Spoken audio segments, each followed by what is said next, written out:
13h, 14h, Europe 1 Info. Et il est 13h14, nous accueillons le docteur Brigitte Millot pour la rubrique Santé du jour, Clélie. Bonjour chère Brigitte. Bonjour à tous. Au Royaume-Uni, une femme a été hospitalisée en crise paranoïaque de schizophrénie à cause d'une publicité lue sur son frigo connecté. Alors oui, c'est l'occasion pour vous en tout cas de nous rappeler ce qu'est la schizophrénie. Alors, c'est une maladie qui fait peur. C'est un mot lourd chargé d'images fausses qui n'ont rien à voir avec la réalité. La schizophrénie n'est pas un dédoublement de personnalité.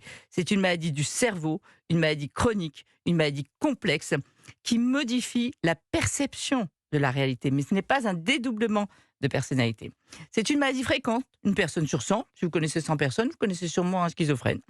Elle est faite de symptômes dits positifs, dans le sens d'ajouter, et de symptômes dits négatifs, dans le sens d'enlever.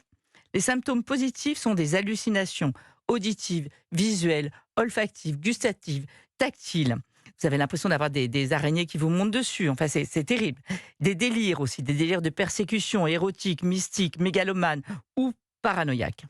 Quant aux symptômes négatifs, ce peut être un isolement, une difficulté de ressentir les émotions, une difficulté à se concentrer, à comprendre. Et ça peut aller jusqu'à une difficulté à exécuter des tâches simples, donc vers une perte d'autonomie. Les causes sont génétiques et environnementales. On sait par exemple que la consommation de cannabis multiplie par 2 le risque de développer une schizophrénie. La difficulté dans cette pathologie est qu'il y a autant de schizophrénie que de schizophrènes. Pas une forme ne ressemble à une autre.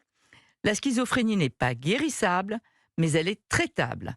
Et il est important, devant des signes faisant évoquer cette pathologie, d'aller consulter et, une fois traité, de bien suivre son traitement de manière à avoir une vie la plus normale possible. Moi, je connais des médecins qui sont schizophrènes. On peut avoir une vie normale, bien traitée. La schizophrénie souffre d'une double peine, la maladie qui est une souffrance terrible pour le patient et pour son entourage et le regard des autres. Et pour revenir à cette jeune femme, en fait, elle est entrée en crise quand elle a vu sur son réfrigérateur connecté une publicité qui disait « Nous sommes désolés de t'avoir contrarié, Carole ». Or, elle s'appelle Carole. Donc, elle a eu l'impression qu'il y avait des gens qui étaient rentrés chez elle, qu'il y avait plein de personnes dans son réfrigérateur, et donc elle est rentrée dans une crise schizophrénique terrible. Je vous ai dit qu'il y avait des délires de paranoïa, etc. Et voilà, et donc elle a fait une crise, elle a été hospitalisée. Voilà. Terrible. Ouais. Merci beaucoup Brigitte Millot de nous avoir expliqué et éclairé un peu plus sur cette maladie qu'est la schizophrénie.